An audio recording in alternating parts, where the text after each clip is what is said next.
সম্মানিত উপস্থিতি, রাসূলুল্লাহ সাল্লাল্লাহু আলাইহি ওয়াসাল্লাম যখন বলছিলেন আমি কি তোমাদেরকে এর থেকেও অতি উত্তম দিনের খোঁজ দিব না, মদিনার সাহাবায়ে কেরাম রাসূলুল্লাহ সাল্লাল্লাহু আলাইহি ওয়াসাল্লামকে এক বাক্যে বললেন, ইয়া রাসূলুল্লাহ হাবিবাল্লাহ, অবশ্যই, কেন নয়, আপনি তো আমাদের নবী, আপনি তো হলেন এই আরব জাহানের সবথেকে দামি মানুষ, আপনি অবশ্যই আমাদের সে দুই দিনের খোঁজ দিবেন যে দুই দিন সম্বন্ধে আপনি বেশি অবগত আছেন, যে এই দুই দিনের থেকেও অতি উত্তম আনন্দিত দুই দিন।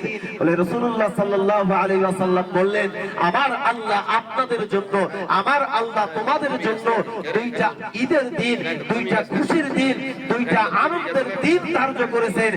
এক নাম্বার হলো ঈদুল ফিতর আর দুই নাম্বার হলো ঈদুল আযহা। বলেন সুবহানাল্লাহ। হ্যাঁ মুসলমান বন্ধুগণ, লক্ষ্য করে শুনেন, আমরা কথা কম কই।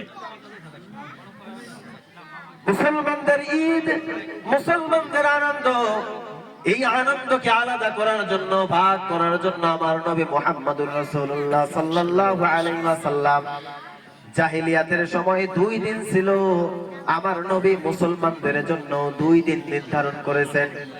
তবে এই আনন্দকে ভাগ করেছেন। আনন্দ হলো দুই প্রকারের। কয় প্রকারের বলেন? এক নাম্বার, এই পৃথিবীর জন্য যারা আনন্দ করে, এই আনন্দ হলো শয়তানের আনন্দ। শয়তানের আনন্দ দ্বারা পরপারে জান্নাত পাওয়া সম্ভব না।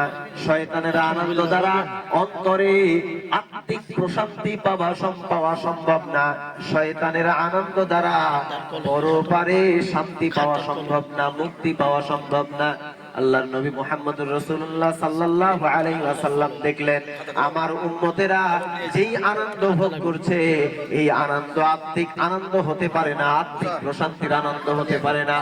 এই আনন্দ দ্বারা আমার আল্লাহ খুশি থাকতে পারেন, এই আনন্দ শয়তানের পক্ষ থেকে আসে। মুহাম্মদুর রাসূলুল্লাহ সাল্লাল্লাহু আলাইহি ওয়াসাল্লাম আনন্দকে ভাগ করে দিলেন। আনন্দ হলো দুই প্রকার। এক প্রকার হলো আনন্দের